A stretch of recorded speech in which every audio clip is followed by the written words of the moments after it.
Hello book friends, how are you? I hope you're all doing well. Thanks for stopping by for today's video. Today's video is on the book Affinity by Dyan Layne. This is the second book that I have read of Dyan's. It's the second book in the Red Door series. I did a video on Serenity, that's the first book, and now here we are with Affinity, the second book. If you happen to see my video on Serenity, you know a little bit about the Red Door series to start with, and my thoughts on the story and the world that she's creating here. Affinity follows characters that we met in Serenity, and I was really excited to learn more about them, and I know that Dyan has more stories in this series that she's working on, and I'm so excited to read them. I will of course put the link to my video on Serenity down in the description box, and also I've been trying to remember to put it in the cards above. Let's get started on Affinity. Affinity is about Chloe and Jesse. Like I mentioned, we met them previously in Serenity. Chloe is a college student. She works with Lynn at Charlie's, which is the bar that Kyan, Dylan, Jesse... Does Brendan own it too? I think he does. In any case, we know from Serenity that Jesse, Dylan, Kyan, Brendan are all cousins. Kyan and Dylan are brothers. They all grew up together. They're very tight. They've had a lot of loss in their life. And something that Dyan did in this book was she gave us some more layers to all the characters. And I really liked that. And she explained a little bit more about their family and what they've gone through. I have to say that by the end of this book, Jesse had my heart. I was kind of surprised by it. He was definitely a character I looked at a little harder in Serenity, even though, as we know, Serenity is about Lynn and Kyan. But Jesse is somebody that kind of piqued my interest. I adored him. He's a former football player, but he retired early on in his career to kind of come home, focus on the business, and be with his cousins that are really his family. Affinity runs along the same timeline that Serenity does, except we see things from Chloe and Jesse's perspective. But I did enjoy seeing things that happened in Serenity, then seeing through other characters' eyes. I thought Dyan did that really well, and I really enjoyed that. Here's a little extra glimpse into the boys and their family. Before each of them began to lose the people they loved the most one by one. Aunt Peggy, Aunt Mo, and Uncle Jimmy, Uncle Charlie, his father, and even though she was still alive, his mother too. They only had each other now. Their bond was cemented as children and forged even stronger in the grief they shared. The cousins were beyond tight, a loyal family of men who felt deeply, loved freely without conditions, and protected fiercely. Each of them uniquely broken, damaged, flawed. Some of them were better at hiding it from the world, masking it, but Jesse could see it, in his cousins, in himself. So it goes without saying that these cousins have had kind of a hard time. If any of you have lost loved ones and you're the generation that's the old ones, I hate to even say that, but I'm kind of in the middle with all of this. I've lost some, my mom, my aunts and uncles. I still have my dad. My husband is lucky enough to still have his parents, but we're getting to the age where we're the older ones, and that's really hard to lose all those people. So I connected a lot with these boys, these men, on that level, and how it bonded them all together. If you've seen the cover to the book, and of course I have it up, you get a glimpse into what this story is about. There's another person that is a very much part of this book. It's the third main character, and that's Taylor. So this book is an MMF book, and I really have to say that To me, okay, sure, you might have, and I know I have read steamy MMF books. I think that for me, what really drew me to wanting to read Affinity was seeing how Dyan was going to make it work. The reason why I love love stories is, and I never get sick of them, is because even though it could be this, I could read the same trope 14 million times, it's a different author, a different viewpoint, and there's something different about everyone's love story, whether we're walking around in the world or on the pages. I love reading that. I love learning about what makes a relationship work. I was attracted to this story because I was like, that is so outside of my normal life. How is Dyan going to make it work? How are these characters going to make it work? And I knew because of Serenity that I liked her writing. I liked her characters. So I really wanted to see if I would like this type of story from her. So we get introduced, well, we met Taylor briefly in Serenity, and we get introduced to Taylor again here in Affinity. His part of the triangle is that he's Jesse. He's actually all the boys. I keep saying boys. All the guys. Good friend. He's Brendan's best friend. He grew up with all of them. And although Dyan alluded to it a little bit in Serenity, we know there's a lot more to Jesse and Taylor's relationship in this book. They have been together for years and years and years and years. So they both consider themselves bi. And to me, that added a whole other layer to how were they going to figure all this out. It, of course, answered why Jesse had started a relationship with Chloe. But boy, that's just complicated, right? And I just could not wait to see what was going to happen. Of course, we know that Dyan writes a very sex-positive book, very love is love. It's not just the salaciousness, but let me tell you, Dyan can write some sexy scenes. Holy smokes. And that is so much part of a relationship, though. And also, by the way, it's two men and a woman, and that is just opens up all kinds of possibilities as far as intimacy goes. But that's the key word in that sentence, intimacy. I wanted to see where the intimacy was going to go with them. Could they make a relationship work? Jesse was kind of in the middle, and then he had Chloe and he had Taylor. But that didn't mean that Taylor and Chloe were going to like each other. And Jesse's heart, oh my gosh, it's just gold, and it's so big and so full, and he shares it so freely, so beautiful. Oh, I loved him. But could Taylor and Chloe even like each other? I wasn't sure. I loved that this book made me look at my own insecurities and kind of work through them a little bit, how they worked through their own insecurities. That was interesting. And something that really they talk about in the relationship is honesty and communication. And there are times where my heart broke for Chloe and separately for Taylor in different instances. So it wasn't all sex. There was so much heart. There was so much organic work that they had to do.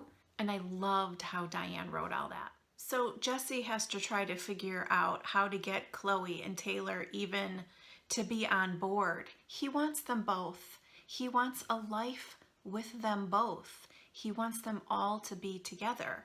And this is a glimpse into Taylor's thoughts on it. Taylor always gave Jesse what he wanted because whatever Jesse wanted, he wanted too. And Jesse wanted Chloe. And that's why Taylor sat here, hidden away in Dylan's office. He wanted to see that little bird that Jesse thought he loved, that Jesse wanted him to love too. That was a tall order. Taylor didn't know if he could. He loved Jesse. He knew Jesse loved him. Why couldn't he be happy with that? And then from Chloe's perspective, I love you. He sounded so broken. Chloe was on the verge, but she would not allow herself to cry. Not yet. She went up on her tiptoes and softly kissed his cheek. Then she turned and went through the door. closing it behind her. She trudged up 3 flights of stairs and did not cry. She unlocked the door to her apartment and did not cry. She set her bag down on a chair and did not cry. Then she went to the kitchen to get a bottle of water out of the fridge. 2 coffee cups sat on the counter. 2. Then she looked around her apartment and saw him, and felt him, and smelled him everywhere. And she never felt more alone.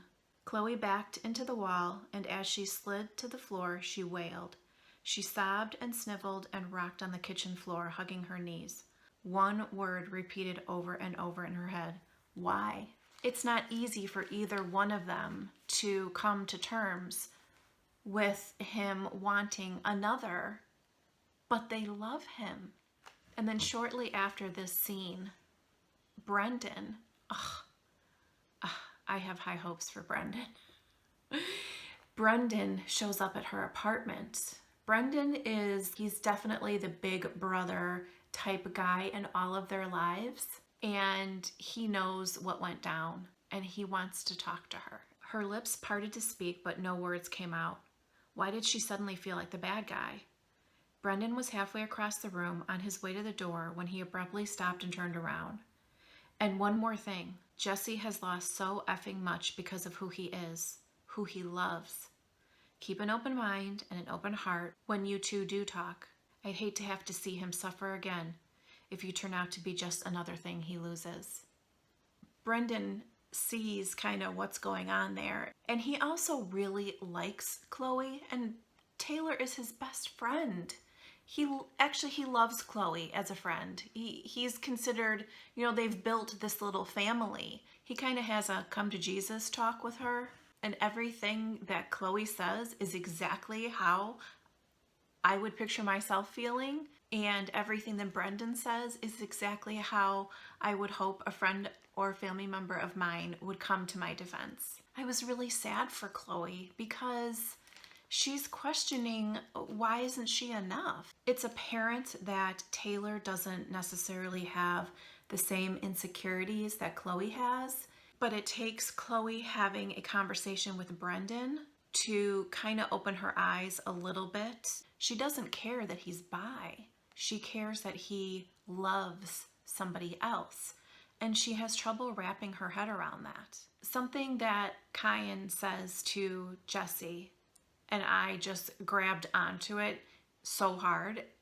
I loved the way he said it, was, what's meant for you won't pass you by. It really played a part with Jesse in if they could make it work. He wanted to believe that his love was not misplaced and trust was not misplaced in either Chloe or Taylor, and that they could make it work. The thing is, he wants them all to be together. And he believes that his love is enough to bring them all together, and that he knows each of them well enough to know that they will love each other and that they can be together.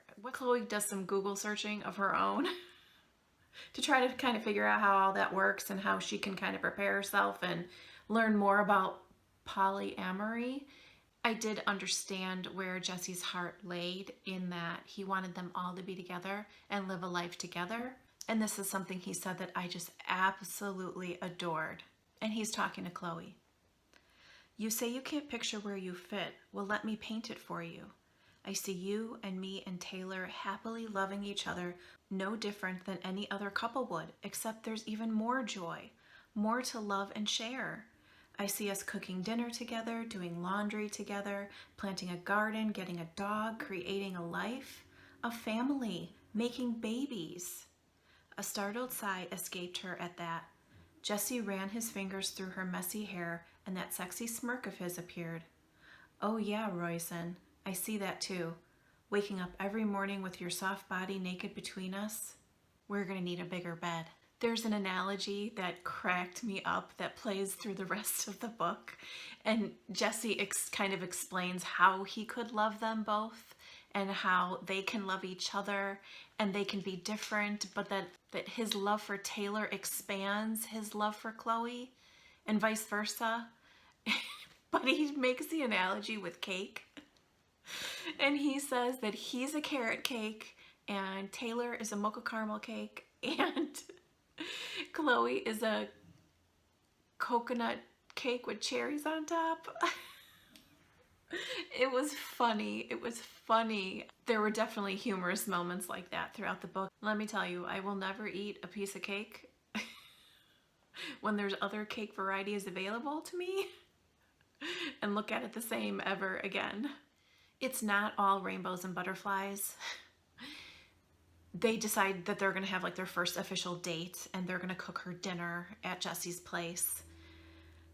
It's awkward. I mean, she doesn't know Taylor very well, and she's like, she says, I'm going to meet my boyfriend's boyfriend, who could be my boyfriend, who's like, are we going to be co-boyfriends, like, or something like that. It's awkward, and my heart was just like in my throat, because can you imagine? And there's a moment where she comes out of the bathroom because she needs to kind of like collect herself because she's nervous. And she watches them from afar and watching the two of them.